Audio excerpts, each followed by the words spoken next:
Hello everyone, আরও একটা নতুন উৎসাহমূলক মনোরঞ্জনমূলক লং ভিডিও নিয়ে আমি হাজির।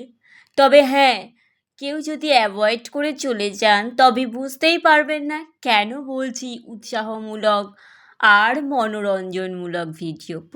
পুরো ভিডিওটা দেখতে হবে তো, তার জন্য এই ভিডিওটা হচ্ছে রবিবার দিনের ডিনারের টাইমের ভিডিও।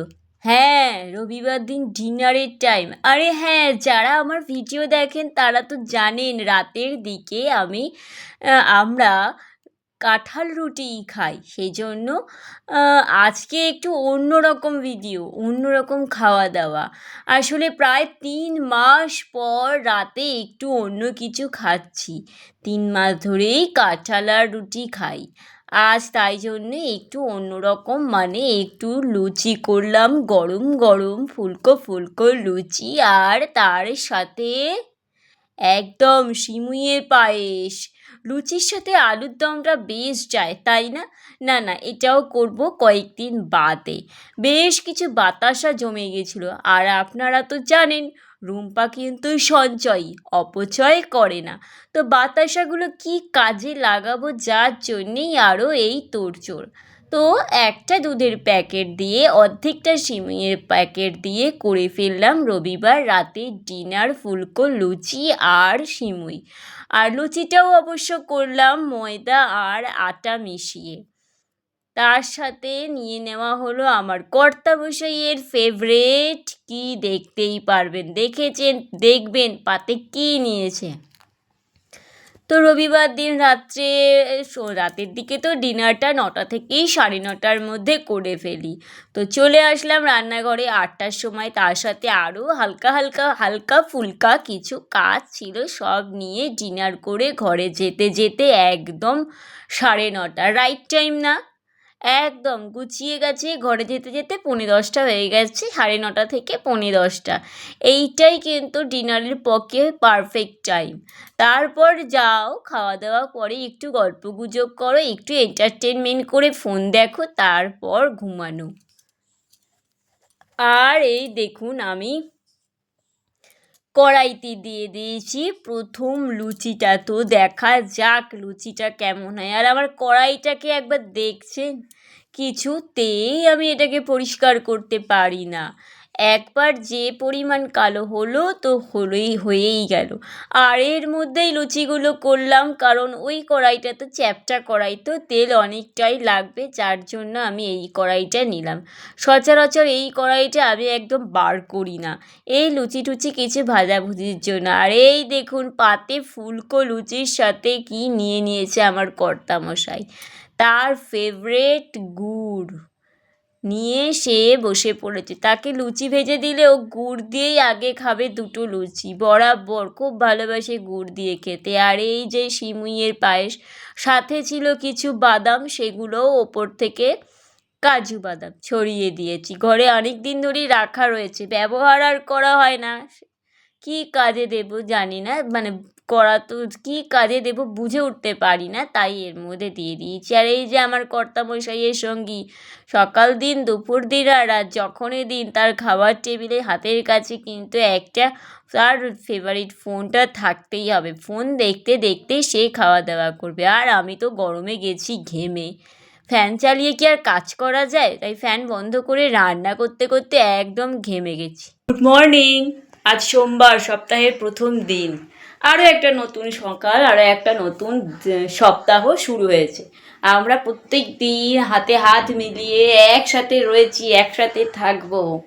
সকালে ঘুম থেকে উঠেছি, ওয়েদার একদমই ভালো না, আকাশ অন্ধকার হয়ে আছে। কালকে সুন্দর রোদ উঠলো, আর আজকে পুরো একদম মেঘলা, বৃষ্টি টিপ টিপ টিপ টিপ করে বৃষ্টি পড়ছে।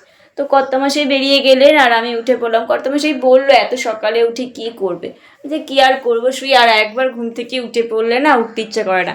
চলুন একবার বাইরের পরিবেশটা দেখিয়ে দিই। চশমাটা না পড়লে তো দেখতে পারবো না, চলুন। সকালে ঘুম থেকে উঠেই যদি বৃষ্টি দেখা যায় কার ভালো লাগে একবার বলুন তো।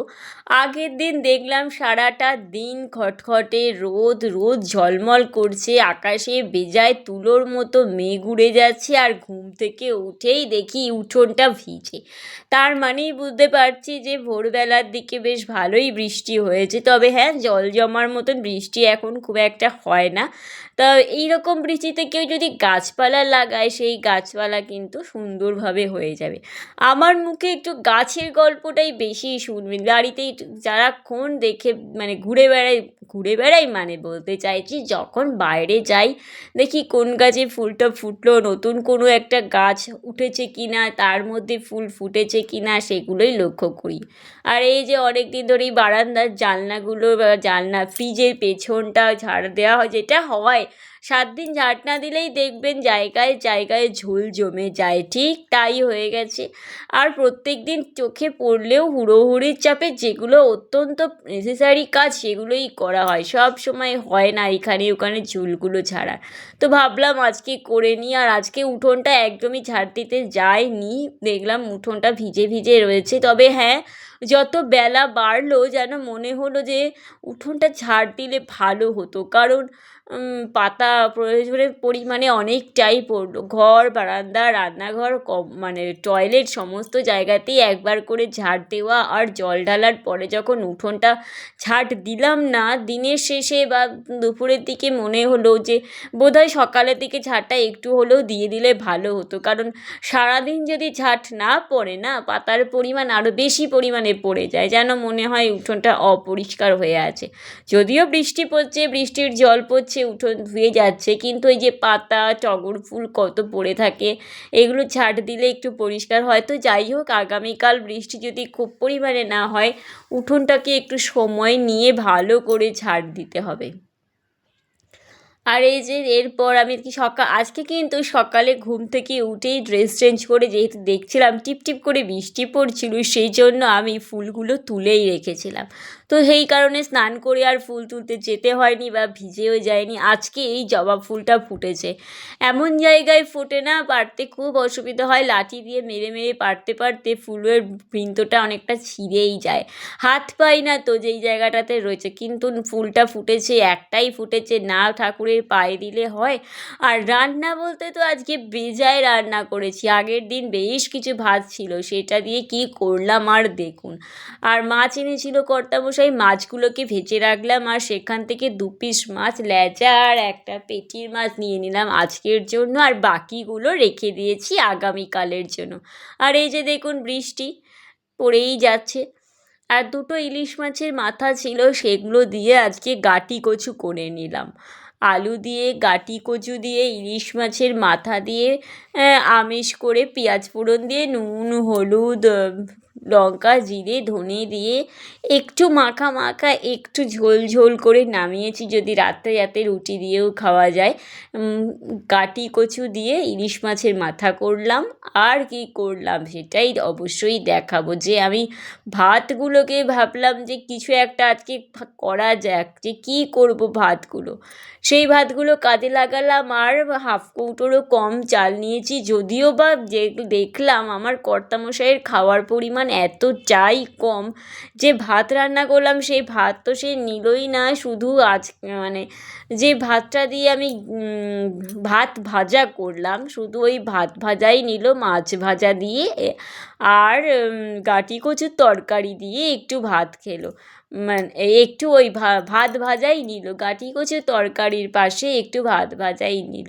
সে আজকে রান্না করা ভাত আর খেলোই না, সে রয়ে গেল। আমি বলেছি রাত্রেবেলা রুটি খেলে আজকে হবে না, এই যে আলু ভেজে নিচ্ছি আর ভাত ভাজা করলাম, পেঁয়াজ আর কাঁচা লঙ্কা ফোড়ন দিয়ে জিরে, ধনে, আদা বাটা, লঙ্কা দিয়ে ভাত ভাজা করে নিলাম। তবে হ্যাঁ, অনেক দিন পর ভাত ভাজা খেতে ভালোই লাগলো, কিন্তু আমি ভেবেছিলাম খাওয়ার আগে বাটিটাকে বসিয়ে আর একবার গরম করে নেবো। তা কর্তামশাই বললো ভাত ভাজাটা একটু গরম গরম হলে ভালোই হতো। আমি প্ল্যানও করেছিলাম তাই, কিন্তু কখন কর্তামশাই স্নান করতে চলে গেছে, আমি শুয়ে পড়েছিলাম, ব্যাস মাছ ভাজাটাও ভেবেছিলাম একটু গরম করে নেব আর ভাত ভাজাটাও ভেবেছিলাম একটু গরম করে নেবো। তো যাই হোক, দুর্ভাগ্য ঠান্ডা ঠান্ডাই খেতে হলো। আর এই যে ভাত বসিয়ে দিলাম, কিন্তু আর এই ভাত তো কর্তামশাই একদমই নেয়নি, আমি এক হাতা মতন নিয়েছি আর সবটাই ধরা রয়েছে, রাতে আবার খেতে হবে। তো যাই হোক, এই পর্যন্ত যারা আমার ভিডিও দেখলেন তাদের অসংখ্য ধন্যবাদ এইভাবে সাথে থাকার জন্য, পাশে থাকার জন্য। আমি আমার ভিডিও এবার এখানেই সমাপ্ত করব। ততক্ষণের জন্য সবাই ভালো থাকবেন আর সুস্থ থাকবেন। এখনের মতন টাটা।